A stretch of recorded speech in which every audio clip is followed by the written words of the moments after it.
Hello everyone, I am Thomas and I will present this work called Spatial Consistency Loss for Training Multi-Label Classifiers from Single-Label Annotations.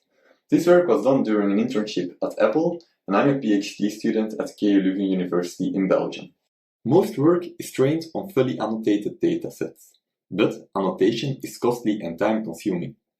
Weakly labeled approaches have become more popular, and in this paper we studied single-positive multi-label classification. Each image only has a single positive label, and there are no negative labels, so all other labels are unknown.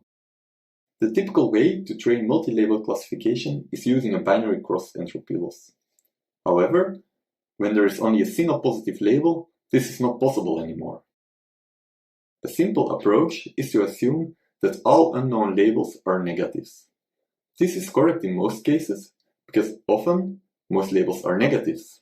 But the wrongly labeled instances have a high impact on the loss. In fact, we identified two sources of label noise. First of all, unannotated positives are penalized as false positives.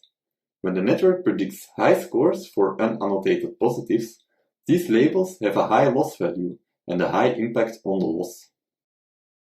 Second, when using cropping as data augmentation, the single positive label might be cropped out. Now, when a network predicts a low score, which is in fact correct, the loss penalizes this heavily. Our proposed method consists of two parts. The first part is a spatial consistency loss. For each image, we keep per class spatial heatmaps in memory. We build these heatmaps by modifying the network's head to predict class labels for each spatial position. The heatmaps are updated with an exponential moving average.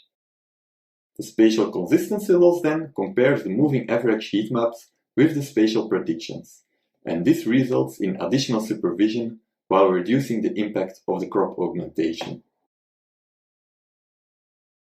The second part of our method is an expected negative loss.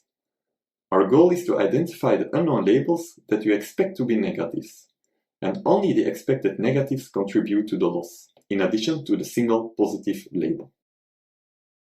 Note that we do not use pseudo-labeling, so we do not use expected positives.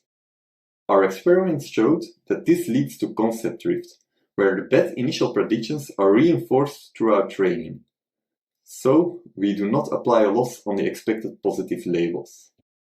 We built a set of expected negatives by having a look at the validation set. We determine the number of expected positives by assuming that the ratio of instances to images is the same for both the training and the validation set. Then we use the exponential moving averages as robust score estimates for all instances, and we select the expected positives by using the top scoring instances. All other labels are expected negatives, which are then used in the loss function. The final loss function is then composed out of two parts, the spatial consistency loss and the expected negative loss. Our visual results show that the spatial heatmaps correspond well with the actual classes. And our experiments on 4 multi-label datasets show that the additional losses improve the results over baselines and related work. We also have experiments on ImageNet. Thanks for listening and feel free to contact me.